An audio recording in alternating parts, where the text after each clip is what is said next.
Hi there, welcome to this training video. This is Jonathan. On this video, we'll quickly give you an idea of what the Rees system do and how to use it. This is the basic training.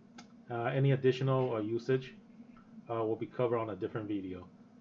All right, so okay, let's go ahead and get started. So first thing, what does the Rees system actually do?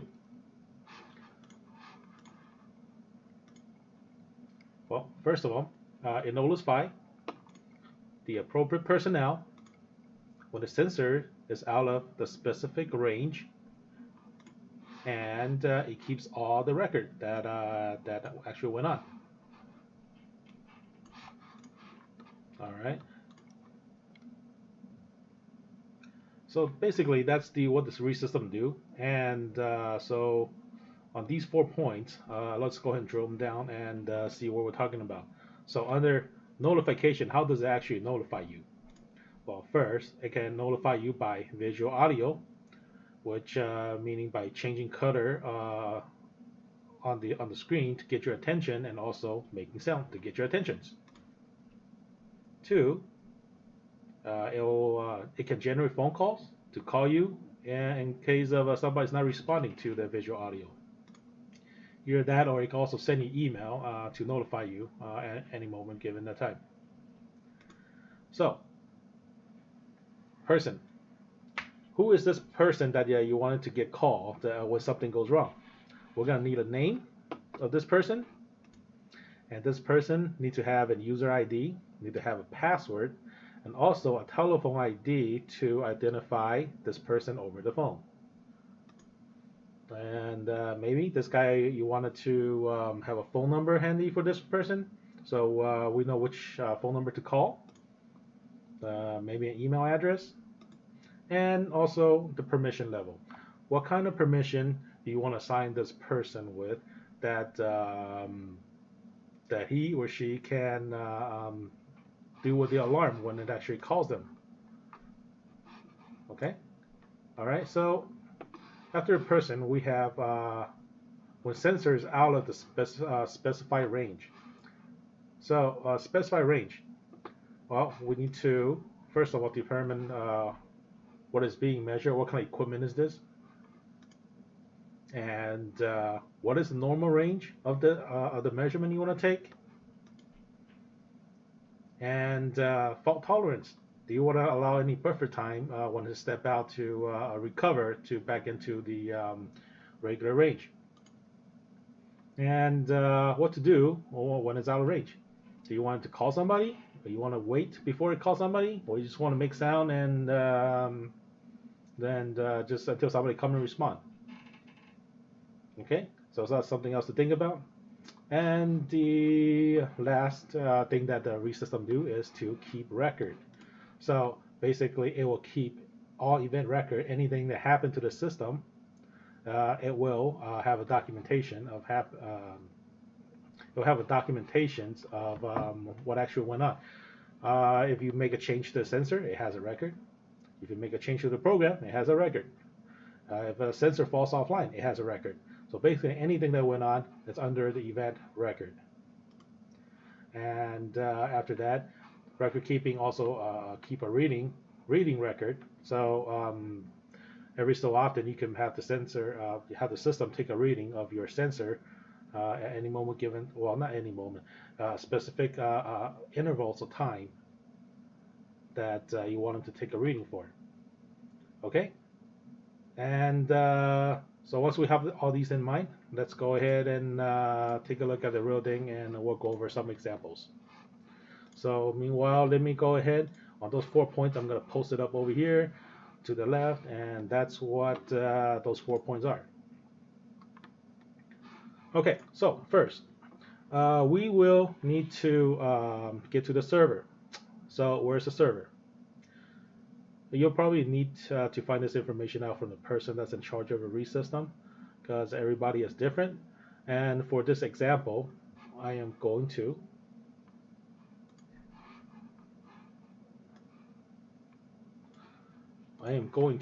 use localhost.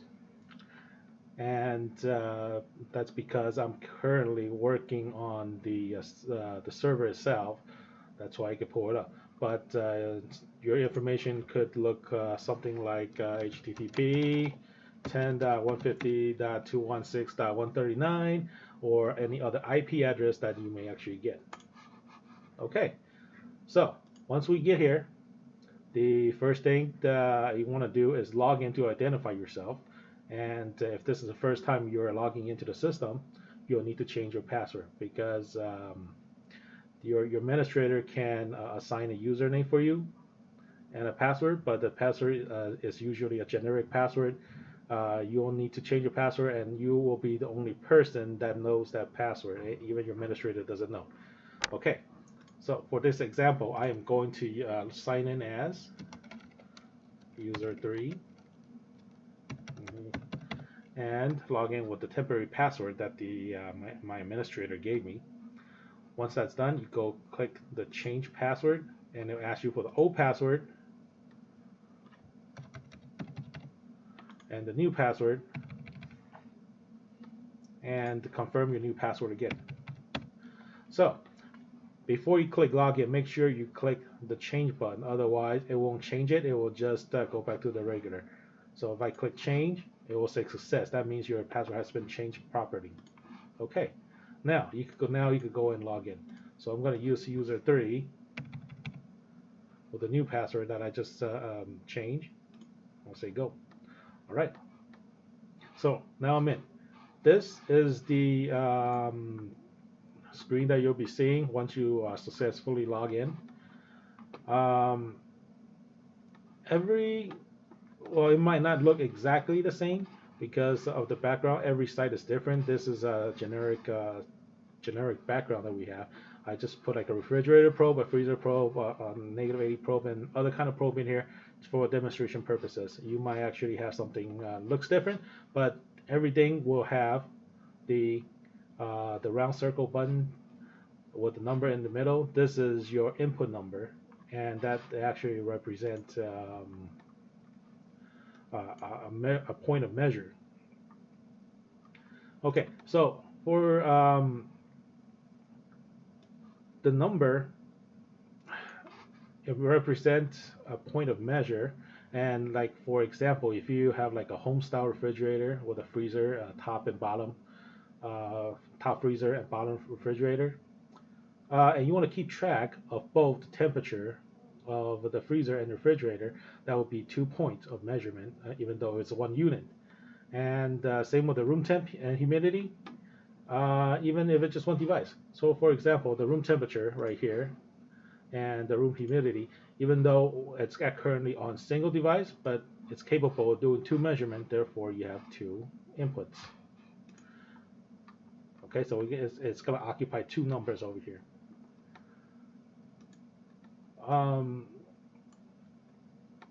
So the number sometimes will be a little bit hard to recall, especially if you have hundreds of them everywhere. So usually what you can do is you can assign a name that you can easily identify them and remember for each of the sensor number over here. So for example, number 2. Okay, number 2. If you just look at number 2, it doesn't ring a bell. You don't know where it is. But once if you go ahead and assign a name to it, I given this test sensor the name of 002, the lab -20 freezers. Oh, so if I look at this name, it's like, oh, okay, I know where this sensor is. It's in the lab, and it's that -20 freezer. Great. So we can go ahead and quickly identify the sensor instead of by number. But if you click on it, usually it has a name for you to find the sensor more easily. And normally, when the sensor is installed, you can find a Rees validation sticker and the Rees warning sticker. Let's see, they look like this: the warning sticker and the Rees validation sticker on it. Usually, they have both on there, and there's a probe number that you can see right here. Probe number 3 and probe number 3. And So when you go to the unit, if you're looking for number 3 right here, the ultra low the freezer, then according to this sticker, when you actually go and visit that unit, whatever that unit is, that unit usually have a sticker on it to identify this is number 3, this is unit number 3, right? So you're getting the you're working on the right equipment.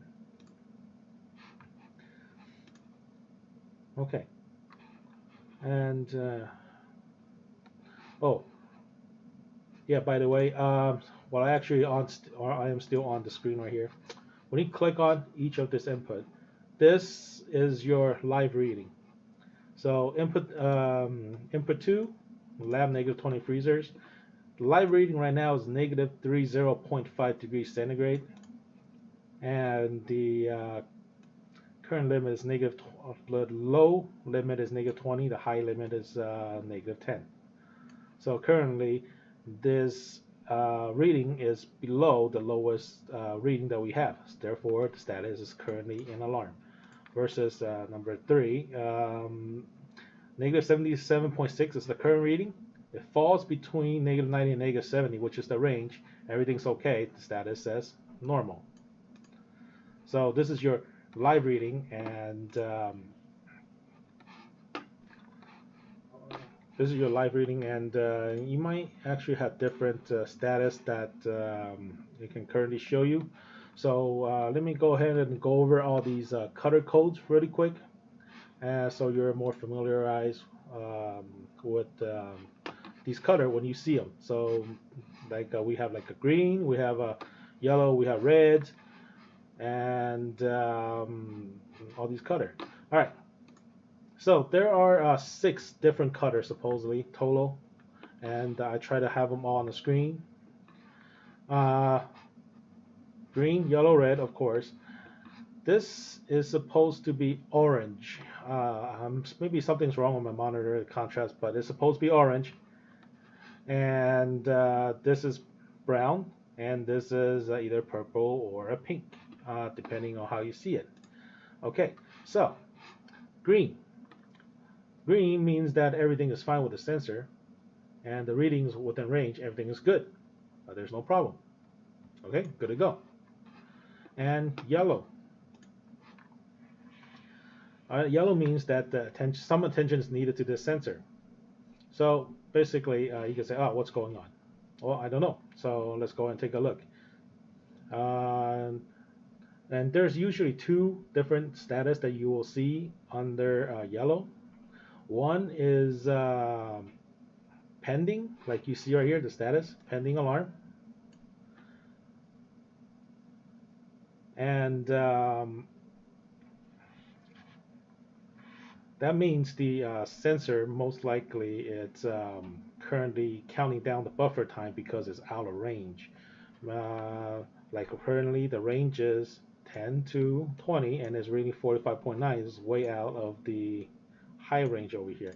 So it's pending alarm. It's actually counting down the buffer time that is allowed for the sensor. And once that buffer time runs out, it will turn red to notify you that something's going on. Come and look at me. Okay. The other one, it's either inhibited or silenced. Let's see if I have one over here. The status is currently inhibited because I don't want it to go. But like this is the normal sensor right now. If I go ahead and silence it for just like about a minute or two, 0.02 hour, it will turn yellow. So even though it's currently within range, the status shows inhibited. Usually, if somebody went like if the sensor was previously an alarm like a few minutes ago, and somebody got the alarm, they could inhibit this sensor like what I just did right here, and go and work on the problem. So once they fix a problem, even though let's say if I gave it like a 30 minutes earlier, if I gave it 30 minutes, and they fix a problem within 10-15 minutes, so you still have like about another 10-15 minutes to go, and the problem is already back to normal range. So it could still says inhibited, and after that total of 30 minutes gone by, it will check itself again. If it's within the normal range, the normal reading range again, then it will turn itself green. Or if it's still out of range, then it will go back to the running buffer time and count those down. And if it passed, it will go back to the red status, which just means it's actually an alarm. Okay, so red. So the next color we got is red, and obviously the sensor is out of range and for more than the allowed buffer time. So, and usually the system will make a sound to notify you or basically annoy you, and the purpose is for you to come and take a look at what's going on. So I have turned off the sound to the alarm earlier so it wouldn't annoy us during this training. Now I'm going to turn it on to let you hear what it sounds like. All right, let's see. I'm going to turn it on really quick.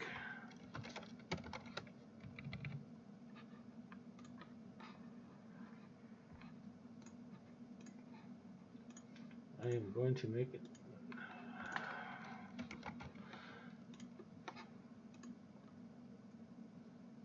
And you see that menu because this sensor is being forced to make you have a comment before you could do anything to it. So this chiming sound, it's the alarm sound it will make if you have this browser open. If you close it, this sound will go away. Okay, so I'm gonna put it back so now you know what this thing here sounds like. I'm gonna silence this alarm back so it doesn't bother us.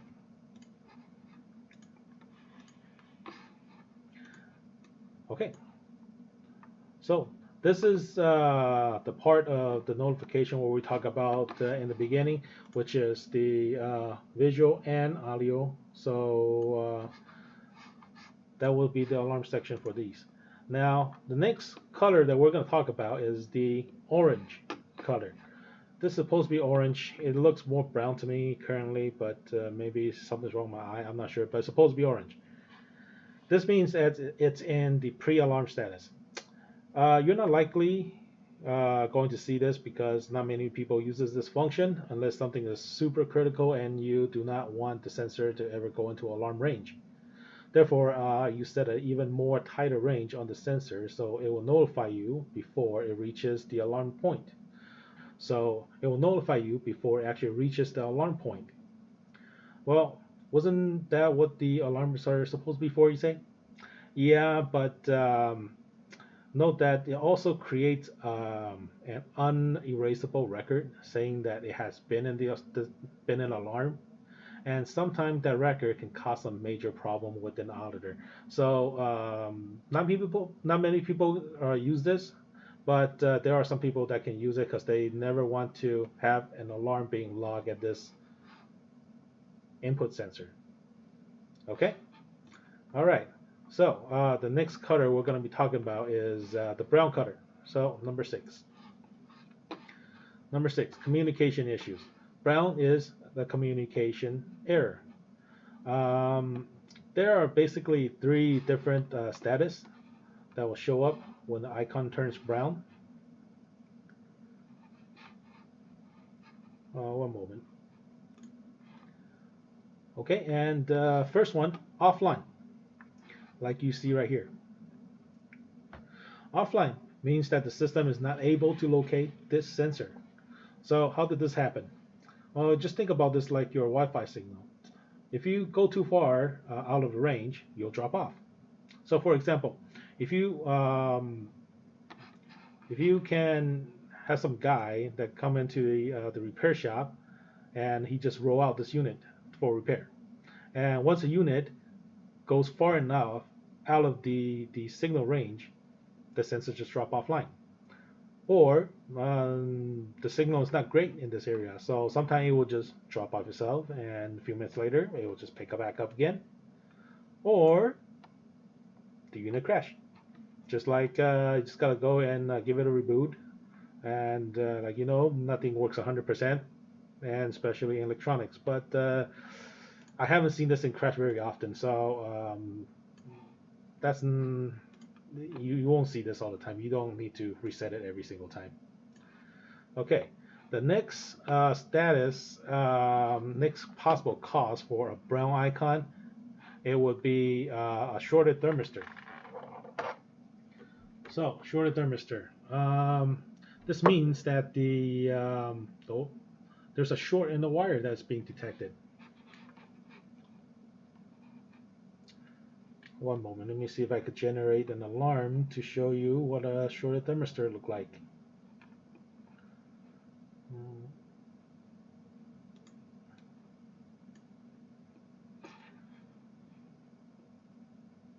Okay, well, it's not coming up yet. Give it a moment. But a shorted thermistor basically, there it is. This is open. Yeah, the next one is open thermistor, not shorted, but next cause is open thermistor. We're not there yet. But okay, just in case. Shorted thermistor, that means that there's a short in the wire. So if this unit has been working properly before, then likely the wire is damaged. Then what you can do, you can trace the wire and check around the door of this unit to see if there's like a pinch of the cable. Either that or the sensor may be on its way out, and when you see this message, it's likely that you may actually need some kind of service. But let me go ahead and show you. Well, actually, one moment. Let's see.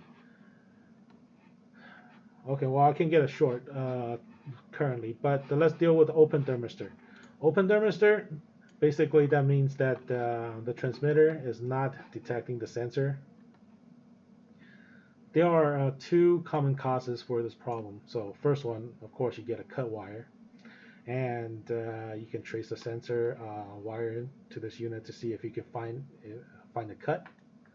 Or if the cut is found and if it's unrepairable, then the sensor may need to be replaced. And second, the wire has been pulled out of the transmitter. So in this case, we'll just have to put the wire back in the transmitter. But you have to put it back in the right spot though. Let me go ahead and show you a picture of the transmitter and the sensor really quick over here. Okay, so this is the radio that transmits the readings to the server. This blue chip right here with this little antenna that you can see. And this is the sensor. The tip is where the sensor is measuring sometime. You may notice that the Rees system reading is different than the reading on your refrigerator display. Well, that could be true. If you follow this wire to find this tip all the way over here,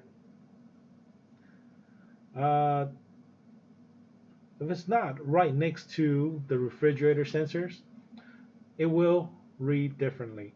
If you don't like that readings, you may just have to relocate the sensor to measure at different locations, especially if the sensor is measuring air temperatures. Our sensor, it will pick up the change really fast.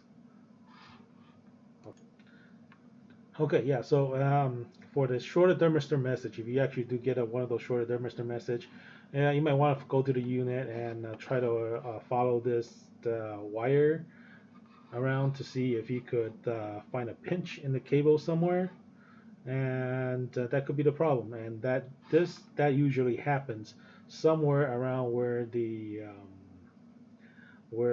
door meets the sensors. Okay.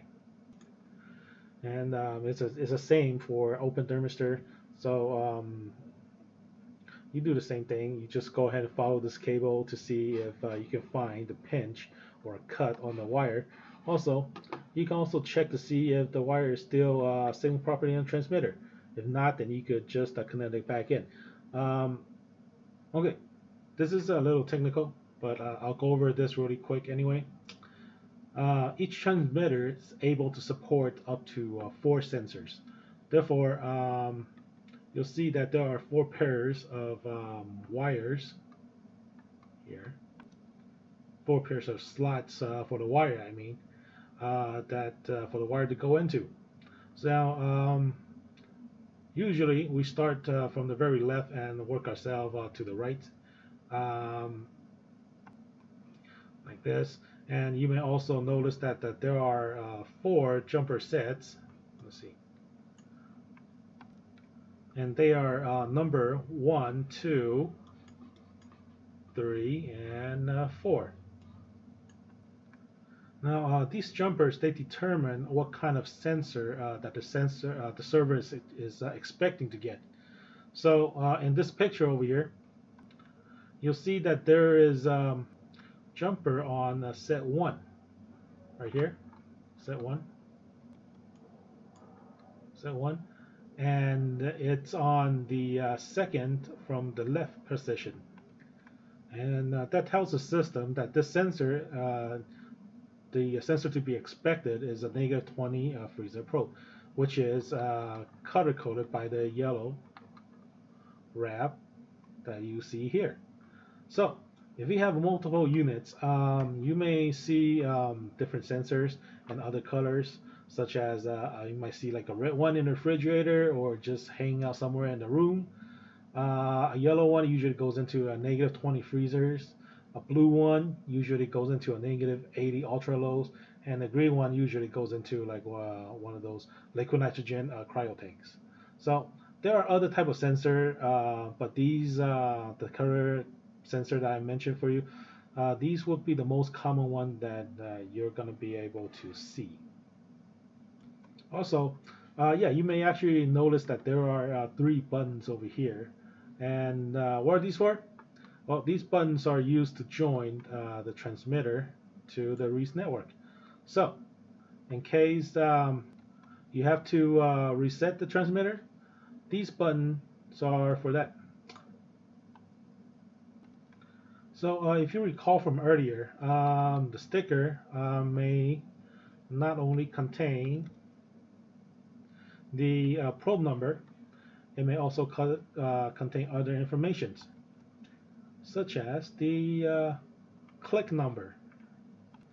You can think about this like your Wi-Fi name. When you turn on your Wi-Fi on your phone, you may find like 10 different Wi-Fi names, and they are all unique, and they may belong to different people or different network. So you'll need to know which one is the right one to join, so that you can be taken to the correct network when you're trying to join the Rees server. Now, when the Rees is set up, there's usually a receiver that we call either a V2 net or a Z3 net that is designated to communicate on this click number in this area. So at least that's what the technician originally intended for this transmitter to join, this click number, and they will usually specify on the sticker right here. So using this sticker as an example, it's on click 0. Therefore, we join this to the network on click 0. And the way we join this to the transmitter is, let me bring the other picture back. Okay. Okay, first, if we're going to join it to click 0, which is somewhat like a channel 0, what we do is first press reset. So it will reset and expect a new command to come in. So you press the reset button once, then second, you press the join, this join button right here, join transmitter, and third, the channel number that is to be joined, is indicated by the ping button. However, since this is click 0, you don't push the ping button because it's a 0 click. So what you do is reset, join, and that's it. That's reset and join channel 0. That's basically what it means. So let's say if you actually have a sticker that says click 2. So same thing, press reset, join, ping, ping. 2 pings means 2 click. Okay? And each time you press a button, doesn't matter what it is, each time you press a button, there will be a blue light here, it's not on right now, but this is supposed to be LED. Each time you press the button, this blue light will flash once. And if the blue light did not flash, then most likely it did not get a command. You'll probably have to start over, starting from the reset button again. All right. Okay, so that's about it for the brown cutter and this transmitter. Let me go and exit out of this. Let's see. There it is. Okay, now I got the short thermistor to show you. So before it was open, this is short. And before we move on to a different the last cutter, again, the brown cutter we have three different scenarios. Basically, they all mean communication problem: offline, shorted thermistor, and open thermistor. And out of these three, open and shorted thermistor means that the system's able to see this transmitter. There is something going on with the sensor instead. But the very first one that we're talking about, offline, means that the system is not able to see this transmitter. So you might actually have to physically go and try to track down the sensor. Okay? Okay, and now the last color that we're gonna deal with is purple or pink, and it's indicated. It indicates that the sensor is being unused. So if the sensor is not being used, why is it here?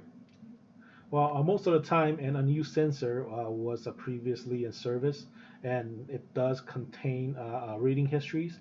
But for now, for whatever reason, this unit is no longer in service. However, you still need to be able to pull the history data from the sensor. That's why they are here. But if you actually don't need to pull any more history, and you can go ahead and have this thing deleted if you wish. But if you still want to be able to pull the record at any moment, given moment in time, then you might want to just keep the sensor around just for that. All right.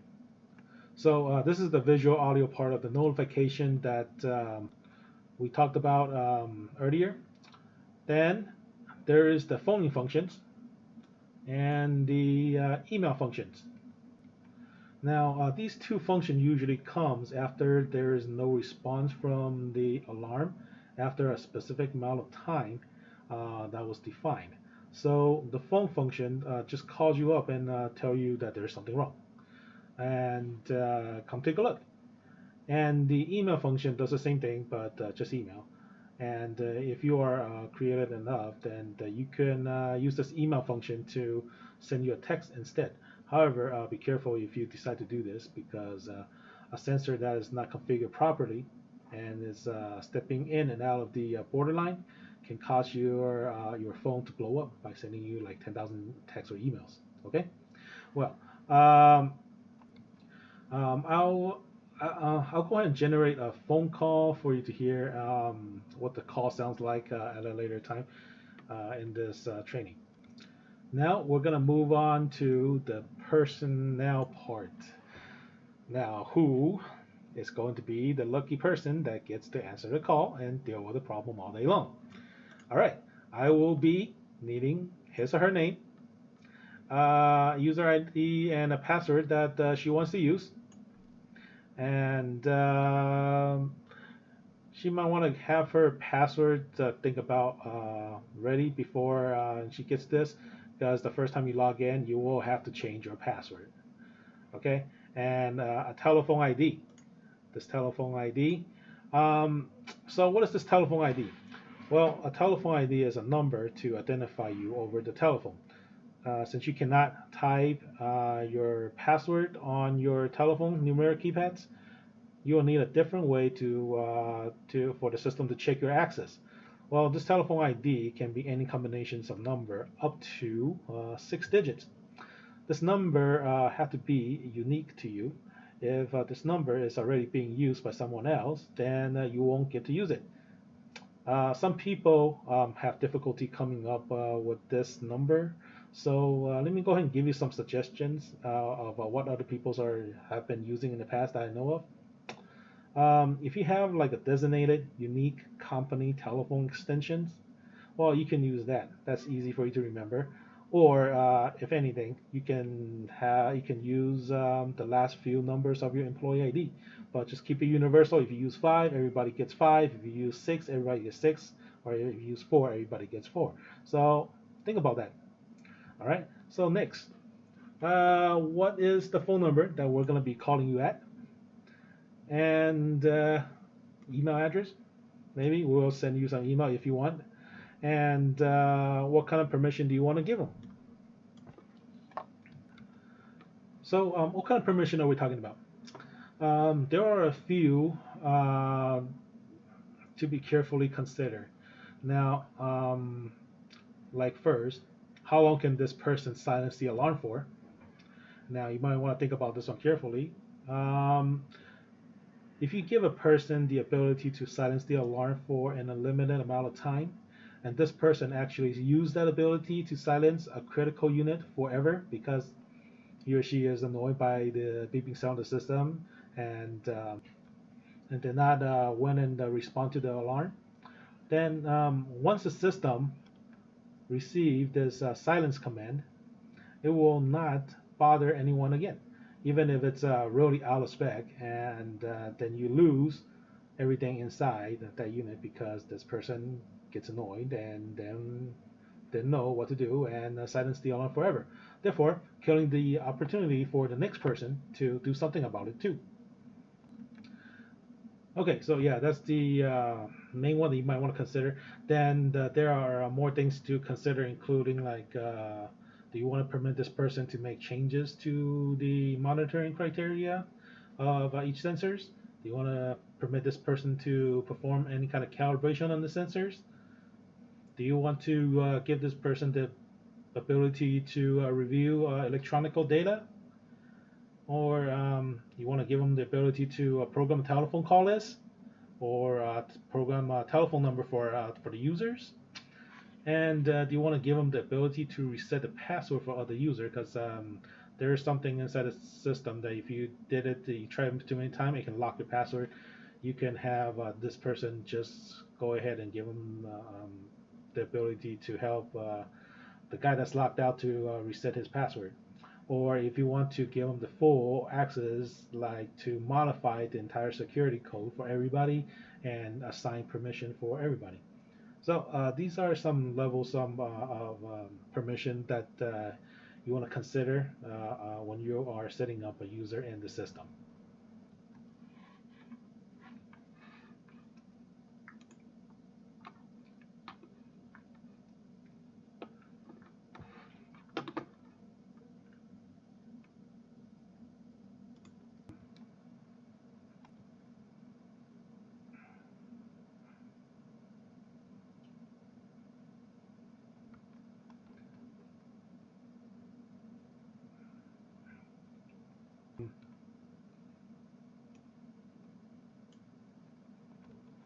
The sensor is now considered to be an alarm, and the icon will now turn red and start making annoying sounds like you heard earlier. Like turn red and make annoying sound. Again, the purpose of this is so that someone around that hears the alarm will be able to come and address this problem. So in our example, someone hears the alarm and came and take a look at it, saw that number 2 is currently in alarm, and click on it, and he check on the probe name. It says it's the -20 freezer in the lab. So he goes and check the freezer in the lab, and he found that the door is not closed properly. So he went ahead and shut the door. Then he came back to the Rees system, and he silenced the alarm for 30 minutes. 30 minutes, which is 0.5 hours. It only goes by hours. It doesn't go by minutes. Sorry. So 30 minutes is 0.5 hours. Okay. Okay to that. And we're gonna go ahead and make a comment of test door closed. So in this case, there were some questionnaires that administrator set up that he want to ask you, so you could fill it in. Was the door closed? No. Was the power on?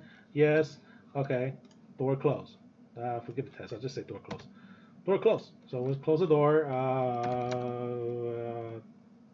and um,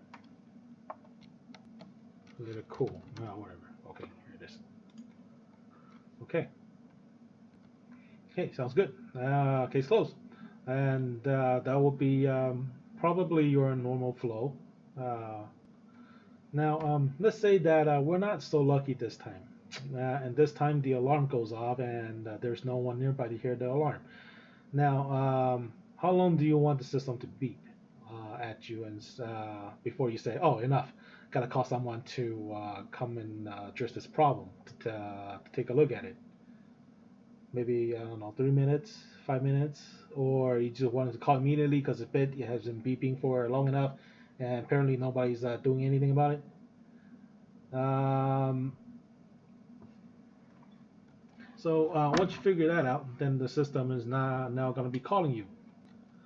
But before I let the system call you and let you hear what it sounds like, let me give you a quick rundown on what to expect. Because once the machine starts talking, it's kind of hard for me to cut in and tell you what's going on. All right. So when it calls you, it will deliver this message for you. It will say, Centron alarm, Centron alarm. This is a Centron monitoring system, Centron alarm.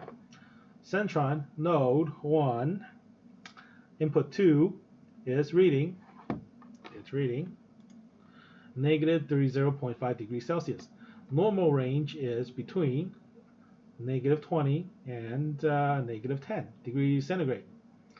And this message it will repeat a few times. I think about 3 or 4 times, I don't remember, but yeah, it will repeat a few times. So when you actually get the call, it's important to pay close attention to the input number that is telling you it's an alarm, because every single time it calls you will be a different number. So the input number you want to listen to closely. And the of course the current reading it will current reading it will also run you down the limits, so you know why is it too hot, or is it too cold that's causing this alarm to happen. But the main thing is the input number, because if you miss it, you could hear it again. As long as you know the input number, it will read it back to you later. Okay, so once you got the number down, you have to press 0 to acknowledge the alarm. Because this machine cannot determine if it has gotten a live person on the phone or it has a reach and answering machine. So it is actually relying on you to let the machine know that it has got a live person on the phone. And of course, the way to send that confirmation is by pressing the 0 button on your phone. Now, I will not show you what the acknowledgement sounds like in this training because my VoIP provider is having some kind of issue with the touch tone during the call. You're not likely to encounter this kind of problem, so I'll just tell you how to handle then instead of showing you. But yeah, keep in mind when it calls you, the one to acknowledge your alarm is by pressing the zero keypad on your phone. Okay. Once you acknowledge your alarm, it will want you to enter your telephone ID code followed by the pound key. So this would be the telephone ID we talked about earlier that identify your access over the phone. And after I enter my telephone ID, it will have the following option for you.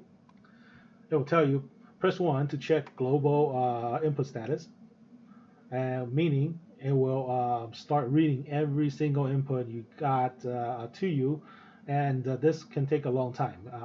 Not sure why you want to do the global input reading. And the next option it'll give you is press 2 to check single input status. So if you want to hear the current reading of this specified sensor, then you will go ahead and choose these options, and it will and you tell them which input number you want to hear, and then it will tell you what the current reading is. And the next option you have is press 3 to inhibit an input. This may be the one that you want to do because you already know from our example that input 2 is actually calling you because it's out of range. So I want to silence input number 2.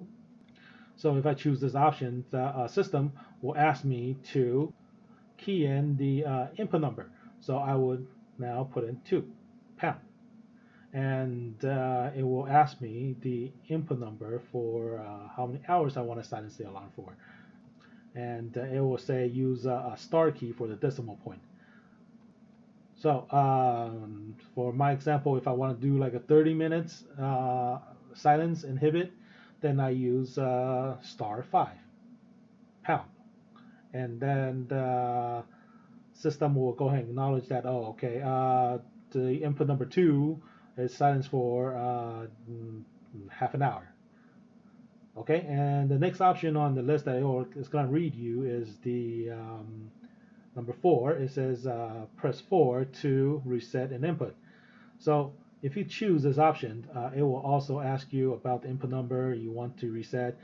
Just key it in and follow the instruction, and it will be reset for regular monitoring again. And the last option in this chain, which is option number 5, will tell you press 5 to hang up. And if you miss any of these options, the option will repeat again.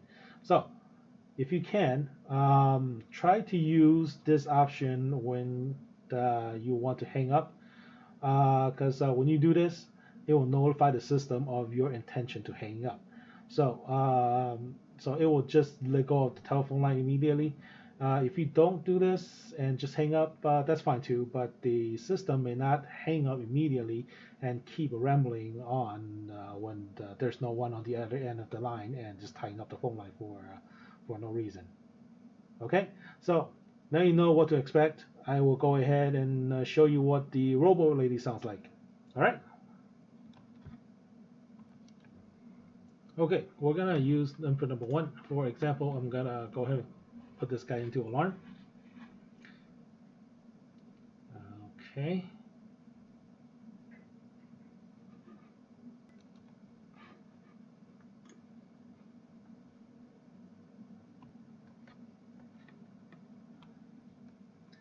Okay, so yeah, let's see here. You're gonna hear. This is the Centron monitoring system. Centron node 1. Enter your telephone ID code followed by the pound sign. Acknowledgement. It will ask you to enter telephone ID code and enter your telephone ID code followed by the pound sign. So I'm gonna do mine.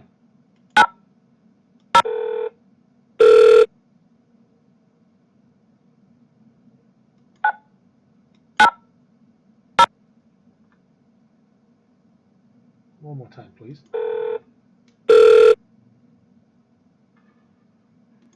Enter your telephone ID code followed by the pound sign. Press 1 to check global status, 2 to check single input status, 3 to inhibit an input, 4 to enable an input, or 5 to hang up. If you have missed any option, this message will repeat.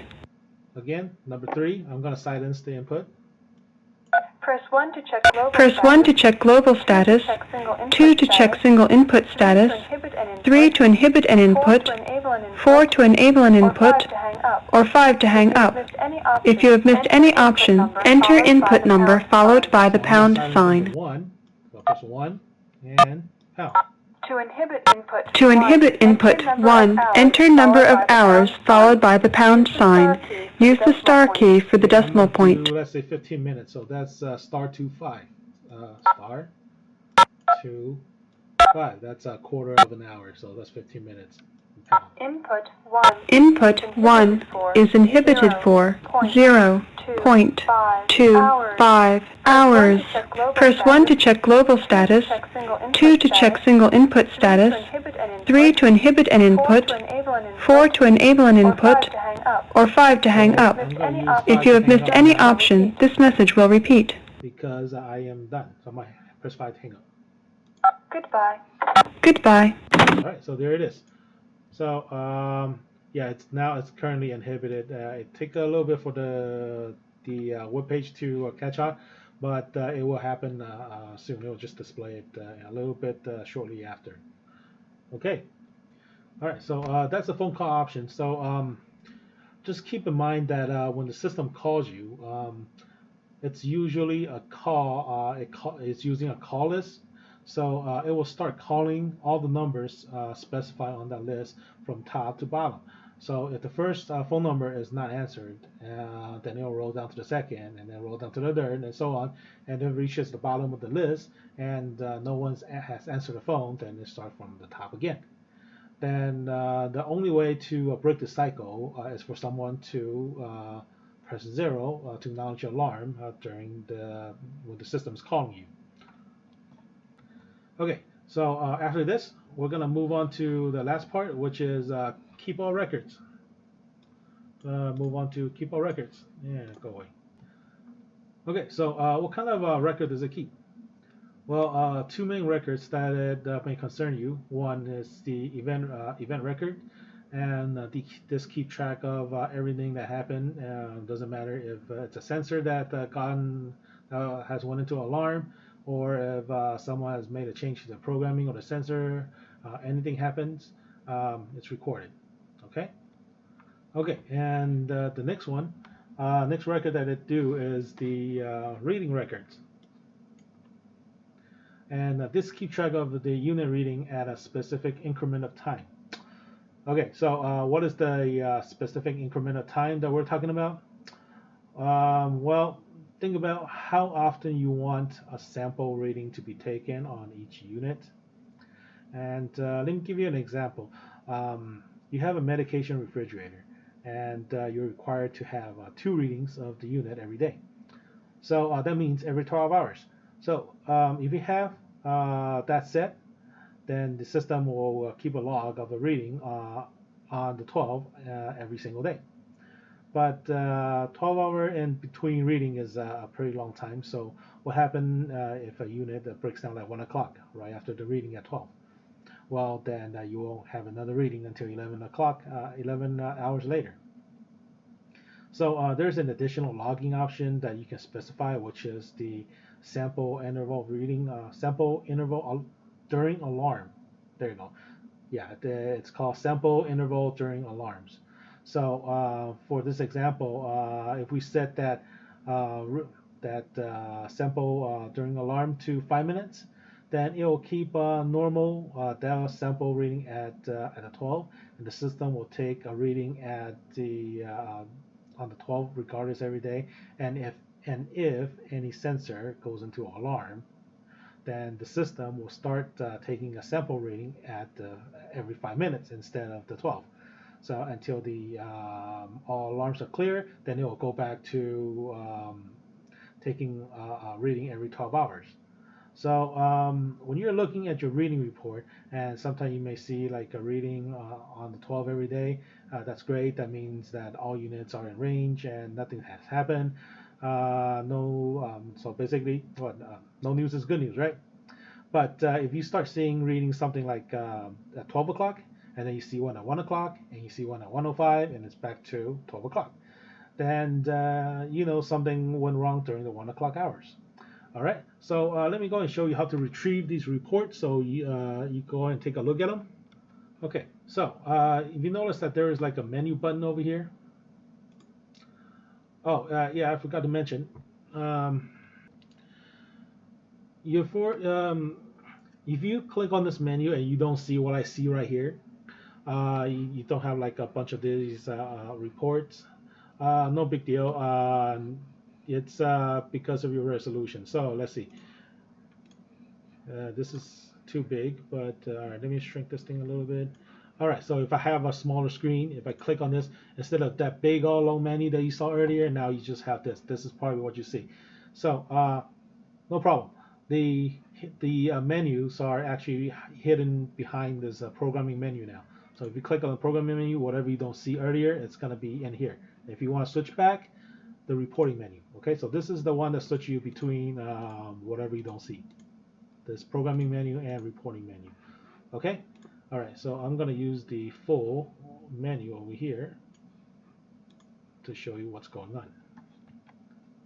Okay, so when you click on this menu over here, you're going to have these options that will be available to you. Open a node if you actually have multiple nodes. then you click on this icon to select a different node. But right now, since we're only working with one single node, which most of the people they only have one, then you will not need to worry about opening node unless you need to switch between different nodes, multiple nodes. Then you'll be using these options. Okay, so no big deal there. Global events. This will show you global events. Somebody logging in and out, logging in and out. Program changes that affects the entire system. Password has for user number 3 has changed. That's when I changed my password earlier. And the node events. Okay, so this is the event record that we're talking about earlier. Node events. Now, select event type. There are different events that you could choose from, but all events will show you everything. But just in case, we're not going to go through all of them. But if you just want to see all events for any alarm that happens, all events that the system has tried to telephone, somebody has acknowledged the alarm, and nobody home when it calls, when it went back to normal, when the alarm has been disabled by somebody, you want to see who did it, and alarm has been reset by somebody, disabled group error messages, calibration program. These are specific events. Okay, so if I want to do all events, I just select all events and I just say go, and it will generate a list of events that actually happened from the period of time that I specify. So right now it's from October 30th until November 6th. So it will go from the very latest to the very bottom with the timestamp. Number 6 went offline. There's no comment. And if I start moving back up, and I have somebody's disabled the lab freezer for 0.5 hours, 30 minutes, and there is a comment. Oh yeah, by the way, so if you want to see what the comment is, you just click on it, and the comment was doors closed, let it cool, and it's signed by me at this time, at this date, and this time. So this is the comment, and this is what happened if you actually force somebody to use a comment. If not, they have to go in manually on each event that which is shown right here. To key it in manually. After I press cancel. So there's no comment on this guy. So if I just click on it, I could say edit comment, and then I could go ahead and key in a comment. But that's what happened if you don't force a comment, then you have to manually go in. But there's an option for you to force a comment saying that whatever you want to do to this sensor, I want to know what you do, and you have to put in a comment, otherwise I won't let you do it. Okay, so that's the option, so you just gotta go turn it on, but that will be under administrative training if you guys actually need it. So yeah, right now I could do a comment really quick and say yeah, okay. And that will, after I put in the comment, and if you start looking, that happens right here. Now there's a comment. So if you click on it, that was the comment. Okay, so that's the event comment. Oh, and any kind of report that you generate, by the way, you will be able to print it. So first of all, this is all events, but other one, if you want to see anything that just happened to refrigerator number 1, you don't care about anybody else, then you could just select it by the name instead, or you could just go by number. Sometimes it doesn't begin with 001 if you guys don't want it, but usually we keep that here, so it will be easier for us to find, but you don't have to. So either by input number or by input name. So I'm gonna go by input number 1, and they'll show me everything that happened to input number 1. It's phoning, it's dialing, it's calling, and stuff like that. And any kind the report that you want to print, after it generated this any kind of events, it's not very obvious for some reason, but then it's actually here. Usually it's to either the left side or the right side. You have more options. So for here, if you click the refresh because you're expecting more stuff to happen, it will refresh this list for you. Or if you just want to go ahead and print this event, print list, print, and they will generate this tab. Now this tab, you could just go ahead and say print, and send it to whichever printer you want to send it to, and say okay, and I'll just send it over there. All right. Okay, so that's all event records. Any kind of event that you want to see, you could pull it up from the node event record. And next one we're going to talk about is the reading report. Reading report. If you want to see multiple reading report, or you want to say you want to see everybody, just select all. And between this date and this time, then I'll say go. And it will generate a reading report for all the sensor that you selected. So for what we did is input number 1, at this day, at this time, it's reading this between the limit of this that you specified. So if you start scrolling down, this will be a very long list. And somewhere in the middle, you gotta find the next one, input number 2, and this will be everything else. So if you have a lot of input and you use this option, you will have a lot of pages. Okay, so that's that. Reading report. But if you just want to, here, deselect all, if you just want to see one, okay, you want to see the reading report for this guy, you will just get number 1, which is still a lot, but yeah, you only get one sensor instead of all 7 like I selected earlier. Event report. Okay, next is the average report that we're looking for. Average report. Let me just show you one really quick for now. Average report. Average report. So days low from November 3rd, November 4th, November 5th, November 6th. Every day, the high range. Well, this is day 1. It was just set up, so this don't count. On the 4th, the lowest point it has ever got is 3.5. Highest it ever got was 3.5, and average is 3.5. Now on the 5th, it has reached a low point 0.8 and it has reached a high point at 6.6, and the average of that is 2.9. So this average report, if you some people they care, they might generate this report on a daily basis for each sensor. So here, let me do that. Generate a high-low average report for the sensors. So every day, instead of selecting multiple days like we do, you could just do single day and then just have like one input.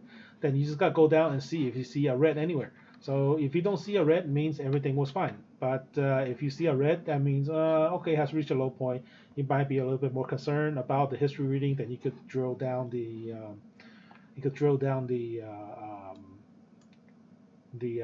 reading history and trace it back to see what happened at that moment in time when it reaches its low point. Okay, so that's the average report. Or the next one we have is the reading graph. Reading graph, you could do multiple of them, but I think maximum is 5, or yeah, 5. You can only do 5 at a time maximum, but it's gonna be pretty messy. But let's just do 5 really quick, so you know what it looks like. When we do graphing of 5, these color code indicate the reading of these sensors. So some colors are hidden, so you don't see them, or they're somewhere else.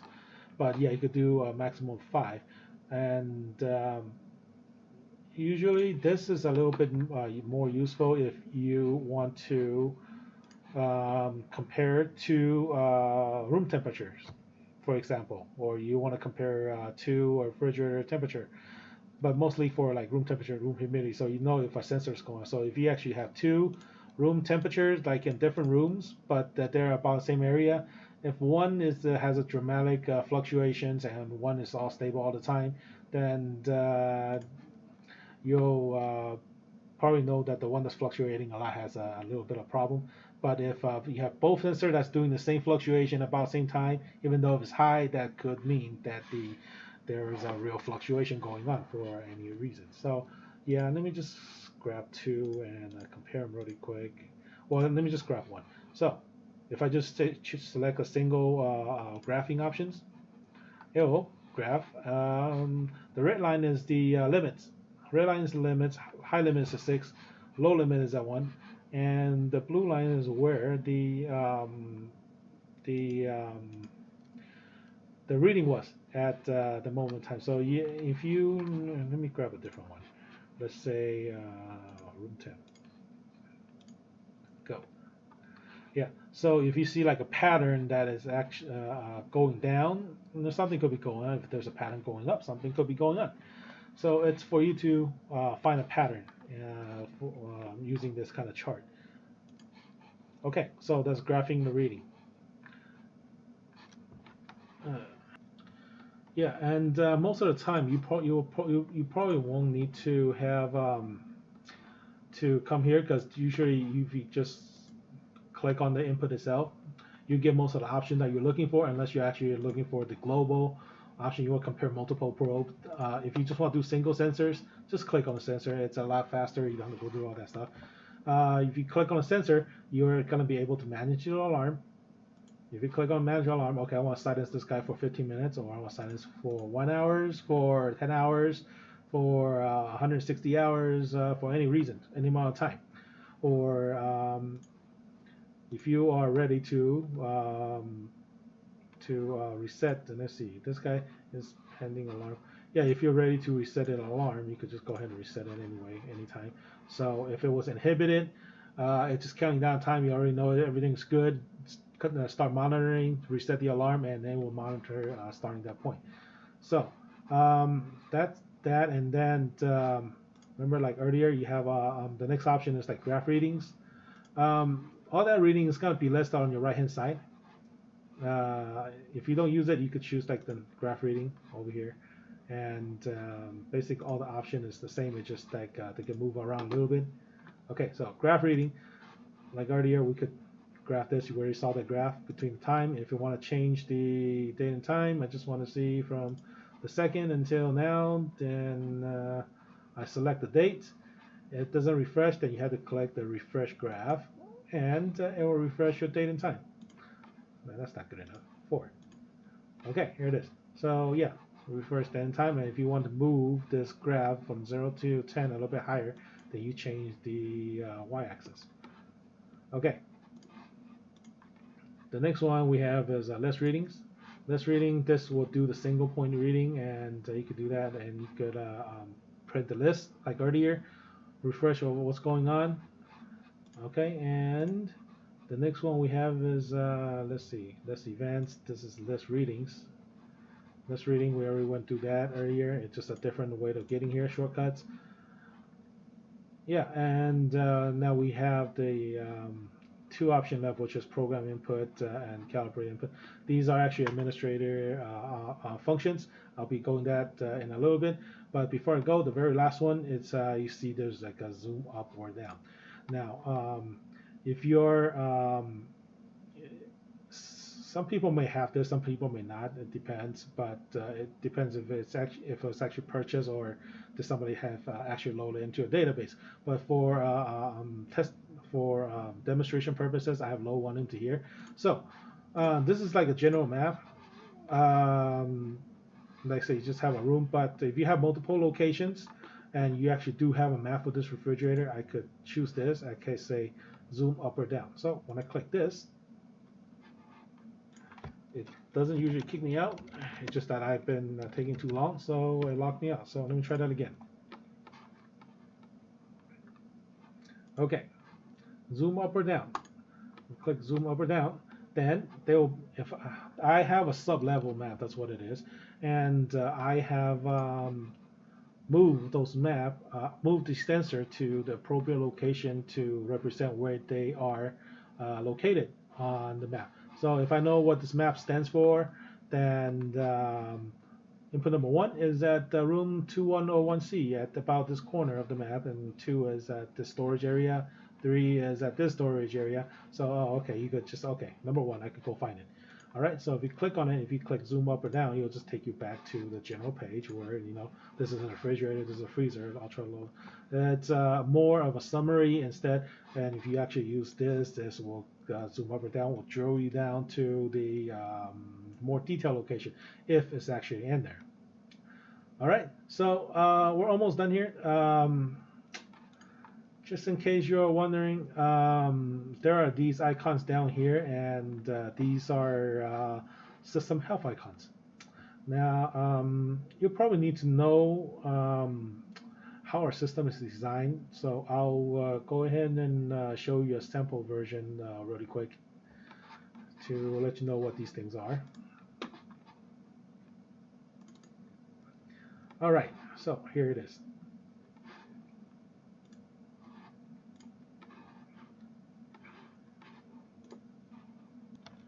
Okay, so this is a representations of simple representation of what our system actually is set up and what it looks like. So we have the Rees server.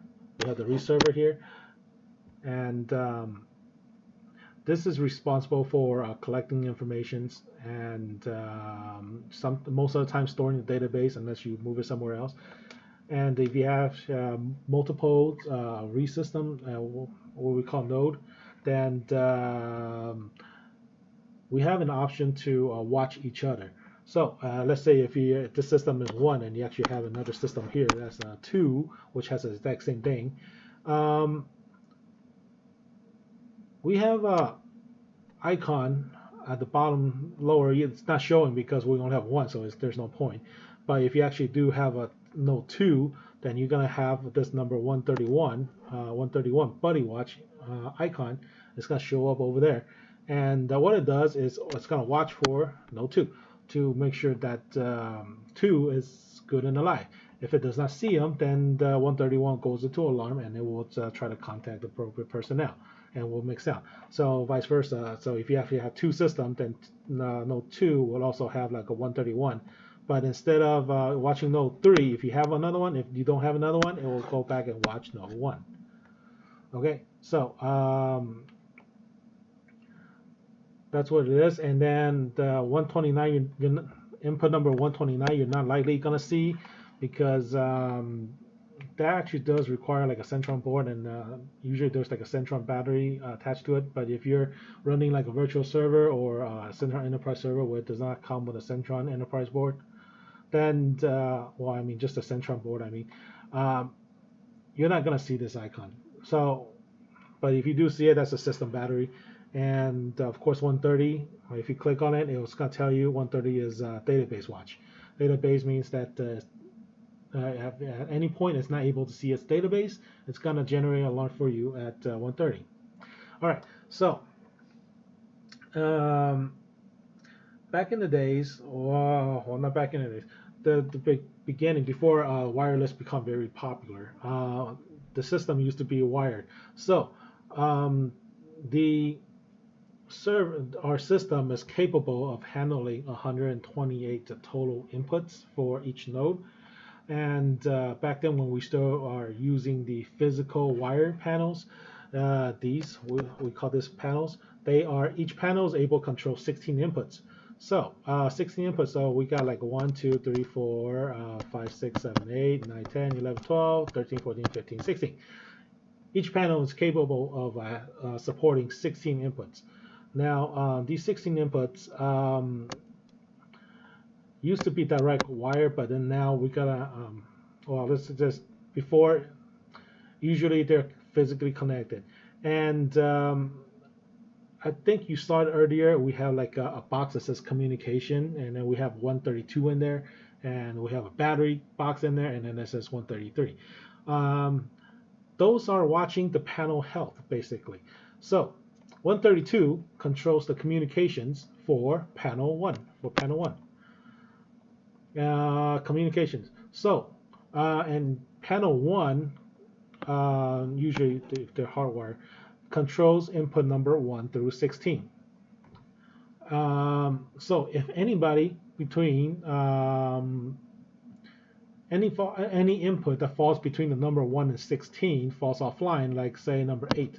Okay, if number 8 falls offline, let's say I'm not able to locate the sensor anymore, then 132 gets an alarm because there is a communication issue on this panel. Okay, and 133, supposedly it's a battery watch. If anybody on this panel is not able or has a battery issues, then it will generate an alarm at 133 and notify you that there is a problem with the sensor on this panel. It does not generate this on the single input itself, because if there's like an error where the entire panel goes out, if this whole thing just, well, actually Yeah, if this whole thing goes out and you have this thing generated directly from each individual sensors, then you're going to be getting 16 different ones, and you got to try to sense this thing like 16 different times, which is not going to be very good.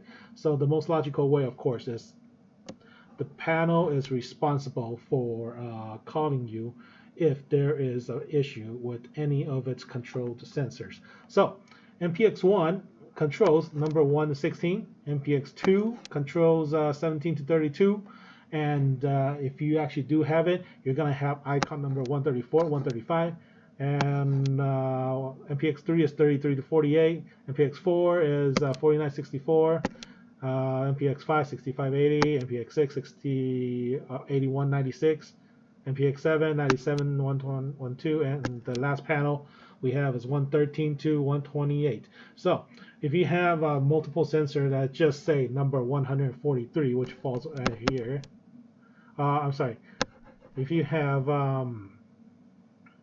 95, which falls under panel 6 right here, then if this guy goes out for any reasons, and let's say if the battery went weak on number 95, then 43 will be calling you instead. Or if 95 is drop offline, then or 42 will be calling you instead. So basically it works the same way for every single panel. It's just that the jurisdictions of each panel that it currently has with the system.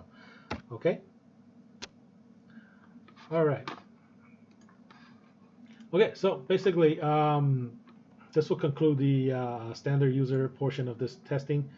Well, thanks for attending. So from here on, I will get into the administrative trainings, and you'll need to have the proper permission to make any changes to the system.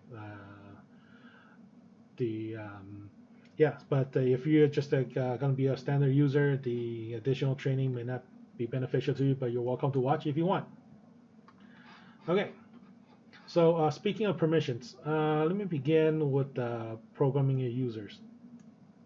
If you did not catch the training earlier, then you might not see the same menu bar as I have now. So let me go ahead and go over this thing again really quickly.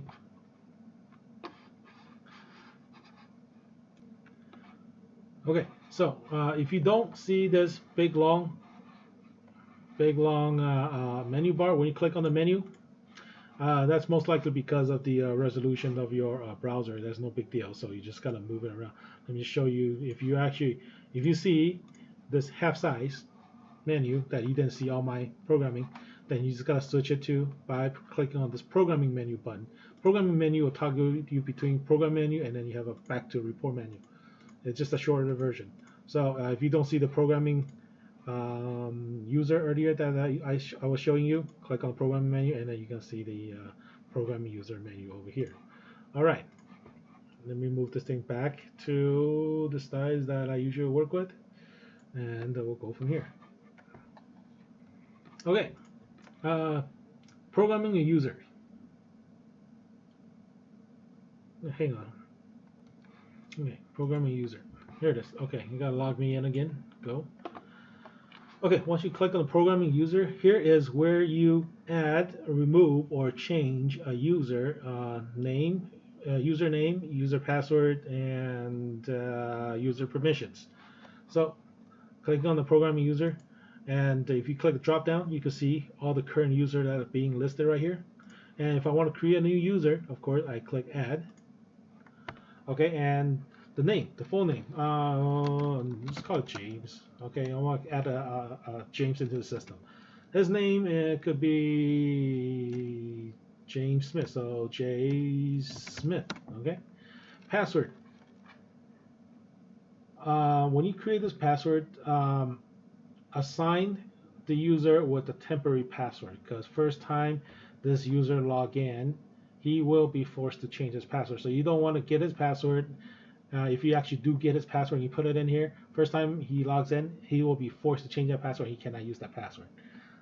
Okay, so basically, for right now, I'm gonna give him 1, 2, 3, 4, 5, 6. That will be the standard password I gave him. So, and his phone ID. So his employee ID, if it's 369 369, then I just give him 369. So if a telephone calls him and is asking for his telephone ID, then he will need to enter 369, and the system will interpret that as J Smith, and it will check his permission, what he can do. Okay, so this name is James, login name is J Smith, save, success.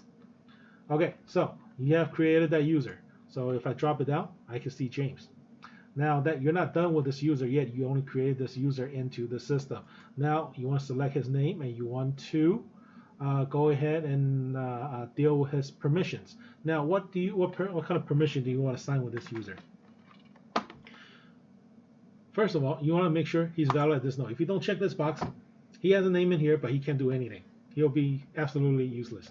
So validate this node, and if you actually do have the two department, I have created the department earlier. I'll show you how the department works later, but you could say, okay, I want to assign it to all departments, or I want to assign them to group 1, or I want to assign them to group 2. I'm going to give them all department for now, okay? Enable alarm, I want to enable alarm, I'll give them a silence. I'm going to do a testing for you. I'm going to give you 1 hour, no, not 1 minute, 60 minutes, which means 1 hour, and I'm able to do multiple alarms, and that's all the permission. So he will not be able to change the programming. He will not be able to program the environmental inputs, which is the sensor. That's what I mean. Input is a sensor, and if you actually have outputs, is usually a blue icon with a diamond, and the output is more like a siren. So you might want to trigger like a sirens if liquid nitrogen leak in your room and you want everybody to get out. So that kind of output. So basically, or you just if critical equipment in your in your place, and once it go out of range, you want to trigger an alarm of some kind, then that's an output. But we're not dealing with output right now. But if you want to give them access, you could. Anyway, all right. Next option we have is calibrate inputs. Yeah, if you want to give them the ability to calibrate inputs. Oh, speaking of calibrating inputs, keep in mind that if the Rees technician has calibrated your inputs and came with supporting document of why and how it was actually done. So if you do decide to use this calibrate input options, the last person that calibrate the sensor, if you get audited, will need to explain why you did the calibrations. And if you did it for good reason, do you have any kind of supporting documents of why you did so? So try to leave this option alone unless you really know what you're doing. Okay, so calibrate inputs. If you want to give them the ability to calibrate inputs. Next one is electronic data reviews and approvals. Some people requires somebody to review everything that went on at the premises. So you could generate like event history every day to go over what went over the previous day.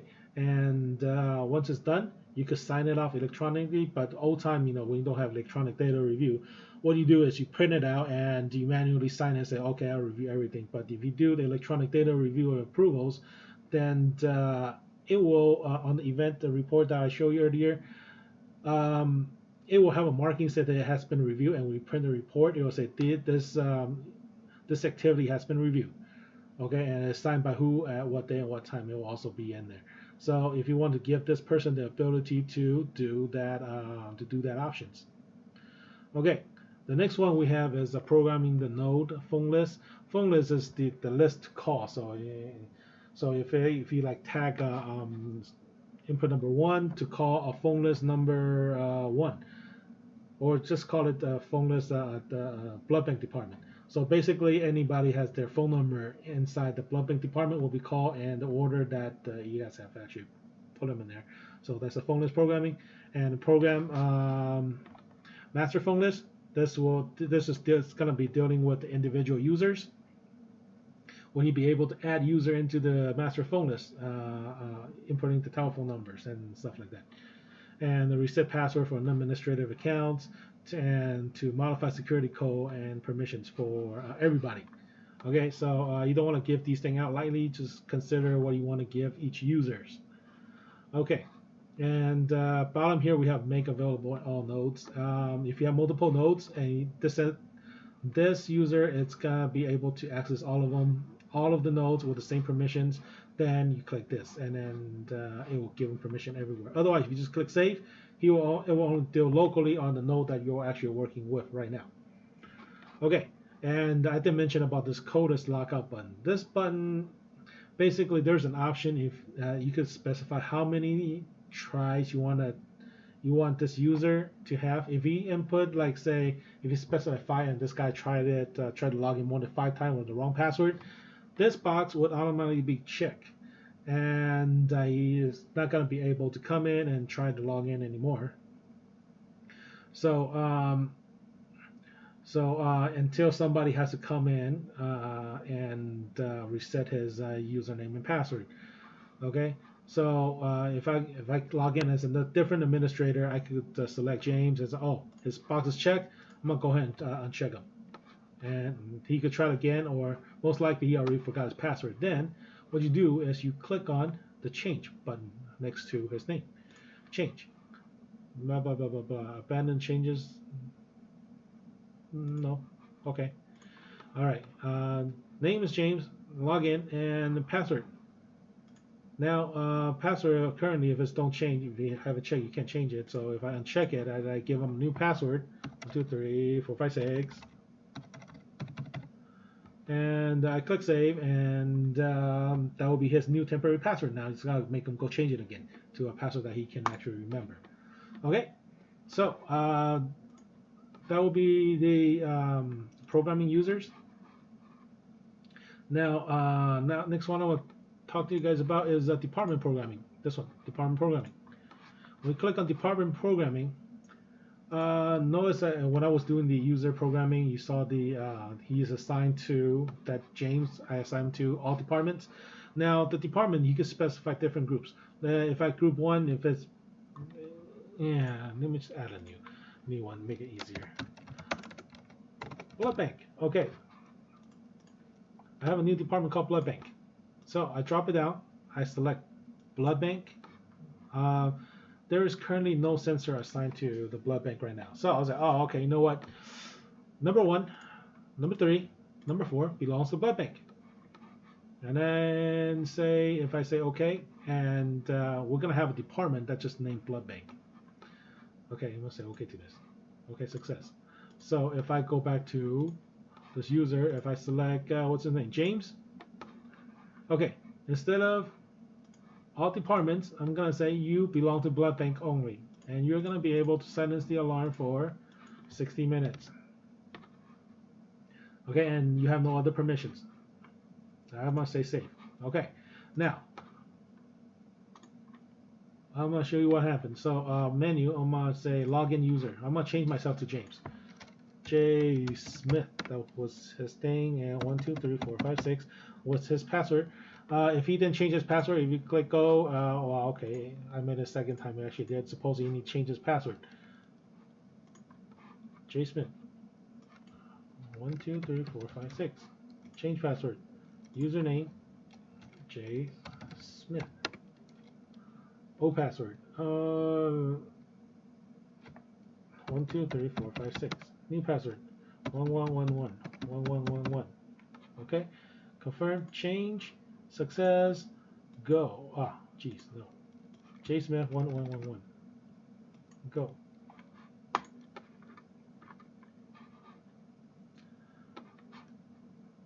Okay. Until the page refresh, it's gonna only show the input that he has on his access level, because you specified blood bank. I believe it was what 1, 3, and 4 that was showing earlier, right? Okay, there it is. So yeah, when he logs in, he's only gonna be able to see the inputs that was assigned to him. Notice like 2 and 5 is gone, but these systems, they will still stay here because it's a system-wide. Even though he's not gonna be able to do anything about it, but then he will be able to see it. Like forgot 133 is currently on alarm because let's see why. An alarm input 1, 2, 3 battery is weak, so we gotta go and check for the battery watch really quick. Okay, and input 6 is offline. Even though you don't see it, it's being silenced. Okay, so let me log back out.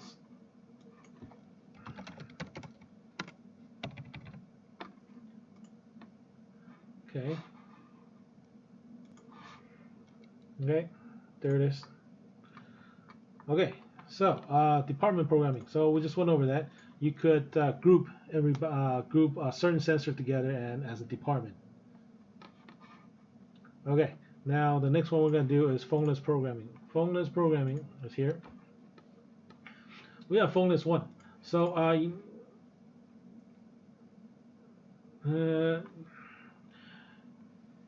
different sensor could use different lists, all right? So phoneless 1, I currently have my own number listed on phoneless 1, so it will actually call me.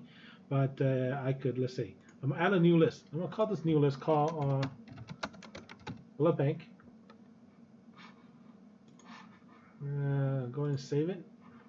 Success. Okay. Now I am going to add new people into the phone list. I'm going to say add. You must select where the list you want to make. Yeah, okay. 2, add. So number. Wait, hold on. Oh, I gotta add it to the directory first. Okay, cancel. One more time. Okay, I have to go and edit directories. All right, edit directory. I'm gonna add a new guy in here. I'm gonna call James. Number 166 789 7890. Save. Success. And I am going to add another guy called Sandy. Phone number 166 789 5552. Save. Success. All right. So I have a bunch of people over here. All right. So I'm just going to work off 3 for now. Okay. So that's how to add people into the directory.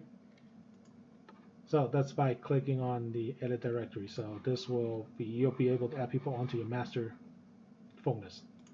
Okay, so if I want to add people to this blood bank list that I have, currently there's nobody in this blood bank list that I have. Now blood bank list, first one I am going to add, add James to the calling list. Select. James will be called first, and I'm going to add Sandy will be called second. Select.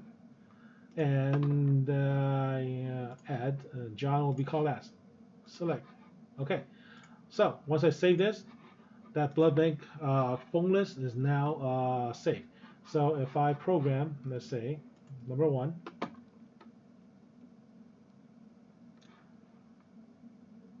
we'll get into this thing a little bit later. We're almost done here. So that's how you actually program a telephone list. But for now, let me go ahead and go through the alarm checklist really quick. The alarm checklist right here. Remember when I was trying to silence the alarm, it's asking me to do this. This is the alarm checklist that's where you actually do the programming for right here. Alarm checklist. So I have a test list for like the refrigerator. So if you want to add a new list, let's say I'm gonna call it the freezer group. Okay, freezer. All right, so that has been added, but then there's nothing in there. So I had to come back here and select freezer. There's nothing in here. Now I am going to add stuff I want my technician to check when they're trying to silence the alarm. So I was power on, and yes or no, and you want to use the brackets right here for each line at the end, because when you click on when it pop up and wanted to ask you for the comment, it will automatically focus your cursor in between those brackets. So you can just go ahead and type Y and then use tab and go to the next line and stuff like that. Okay, so make sure you use the bracket at the end over there. Was the power on? And then did you contact supervisor? yes or no, quote, quote, and that's about it. Additional comment. Okay, just leave it blank. Okay, so this is the question I want them to answer. So I should save. Success. All right, so that's how you do the programming for the alarm checklist. Now, this telephone programming and also this alarm checklist has to do with what the input that's capable to use. Now, I'm gonna go ahead and do input programming. If I select input number 1, I select the input programming over here. First one is I'll be able to change the name to something more familiar or whatever you want to name this input number 1. And second one we have is measuring in degrees centigrades or degree Fahrenheit, or these are different type of sensor that you can actually program. But on the hardware side, you actually also have to match. So try not to change this for 1. 2, if you actually just change it because I want to read in Fahrenheit instead of Celsius, try not to change it, because when you start changing this, the system treats it as a new sensor. So if you actually do have a calibration inside your system, that calibration will be gone. Then you start from factory default, which is not that bad, but your calibration is gone, by the way. So that's about it. So this is how you change the sensor type, and you can move to unused if you want to, but your calibration will be gone. All right. So once you choose degree centigrade, what type of sensor is it? The type 2 is a Repro that we're talking about. It normally is a very ideal for between -15 degrees Celsius and positive 60 degrees Celsius. And we have different sensor, like the one I showed you in the picture earlier, the yellow probe. That's type 3, and it's typically used between -50 and positive 30. And blue one I told you about is typically between -80 and positive 10. Stuff like that. So these are the sensors that we use. So physical hardware has to match if you had to choose these type of sensors. And try not to change this icon. I mean, you could change to this is a chest freezer, it's upright. But personally, I don't like to use this because these backgrounds just confuse, just make your eye, it won't be pretty, basically. But you're welcome to change it if you want. All right, so that's where you change the general information about the inputs. Now, on the right-hand side, of course, you have more options. You have the alarm. You can set the alarm. You could, what's the normal range between? So currently, I have it between 1 and 6. Anything outside of that, I consider that as a no good reading. I don't want to be notified. And alarm delay. If it's outside, currently, I tell them if it steps outside at any moment of time, I want this guy to turn red immediately, and if I want it to be auditable on the system, and it's just audible, and then if this guy goes into alarm, once it step out, it will start making a beeping sound right away.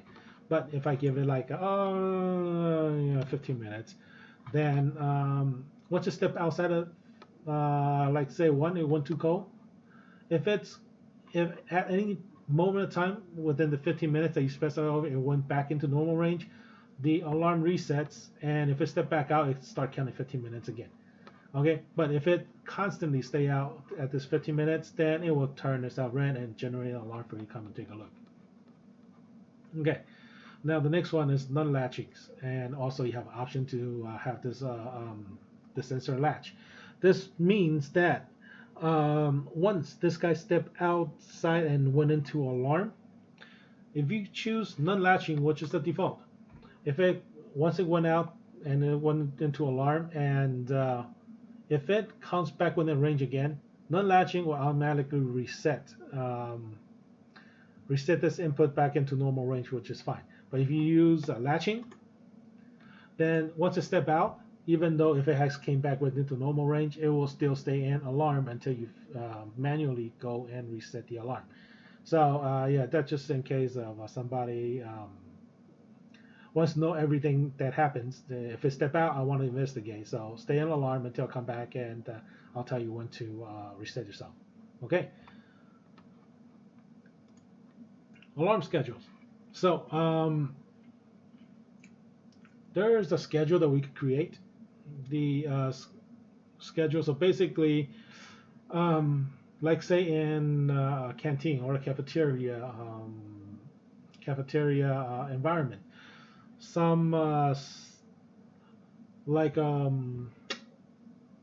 these refrigerators, if you have a bunch of people going out of like solar refrigerator, they constantly go in and out to get the get sodas, and your temperature normally it's gonna stay pretty high, but after the rush hour, everybody dies down, nobody's eating anymore, the place shut down, then the temperature will become more stable. So some people, they don't care during the daytime. We already know that's going to be a rush hour, and temperature will be wacky. So you can set a schedule to tell them, okay, between the hour of 8 o'clock in the morning and 5 o'clock at night, don't need to monitor, just go in silence. If you see an alarm, don't bother with it, and only start monitoring after 5 o'clock where everybody went home. If there's a problem with the unit, call me. So there's alarm schedules. Okay, so you can set schedule, but right now we got set to always on. Alarm checklist. Currently there's no instructions. So we just created that, was it the freezer that we temporary test earlier? So if somebody's trying to silence the alarm, you gotta make them use this checklist saying, I want to ask you this question, answer me before you do anything. Okay, so that, and the next one is phone. Telephone options. Now, once this guy stepped out of bound and went into alarm state, how do you want this telephone to be handled? Because remember, when it goes into alarm state, it will start beeping first. So normally that's to attract somebody to come over here and take a look really quick. And this phone call usually is used that nobody has to respond to this alarm, meaning that there's nobody. So we gotta call somebody designated to come and take a look. So how long do you want to give for the tolerance of somebody given the opportunity to respond to that alarm first? Now you decide over there. Now you can have a call immediately. I mean, if you have like a unit like on the 10th floor that nobody usually go, and if it goes into alarm, you know nobody's gonna hear it, just call me right away, right? So no big deal. But if you're in a lab environment, then you can have like people around everywhere, then they can hear the beep and they can come and take a look. So I'm gonna say, okay, go ahead and beep for 5 minutes. If nobody comes and do something about it, then call somebody. Okay, and the next one we have is the day and night schedules. Now, if we always choose to always use the same list, that would call the people on the list. I think we did a blood bank earlier, so we're going to say blood bank. It will call these people regardless, day and night, doesn't matter what time it is, it will just use the exact same list. But if you have a set of schedule, then you could have, like say, during 8 o'clock in the morning until 5 o'clock in the afternoon, call daytime phone list, blood bank. And anytime after 5 o'clock, then you call the second phone list. So, yeah, because you already know that there's nobody can be in the office. If an alarm goes off, I want to know, then you just go directly to a second phone list instead. Okay, so that's how you use this, but then you need to define a schedule first before you could use the second phone list. Otherwise, if you just stay use the same list, you don't have a different schedule, this guy will be grayed out, you can't touch him. Okay. Email. Now, email, what kind of email you want to receive? Currently, nobody want to receive any email, we're just going to deal with phone calls, right? But if you want to have like an email, then you can, okay, and alarm event. Something went into alarm, I want an email. Okay, when that alarm went back into normal, I want an email. When somebody silenced an event, then I want an email. Depending on what kind of event you want to see. Now, send emails to. I don't remember how many characters. There's a character limits. I believe it's 60 characters totals. So whatever you can fit in there. Like say John at Rees.com, and if you want to add a second person, then you use like semicolon and then James at Rees.com and semicolon.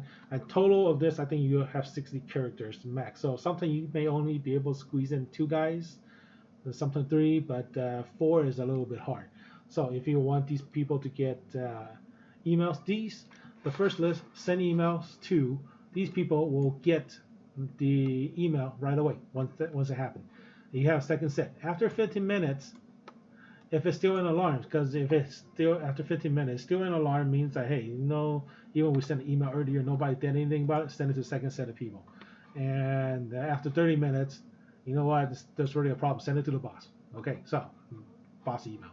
So you don't ever want that to happen, right? Okay, so I'm going to delete all this because I don't want anybody to email me.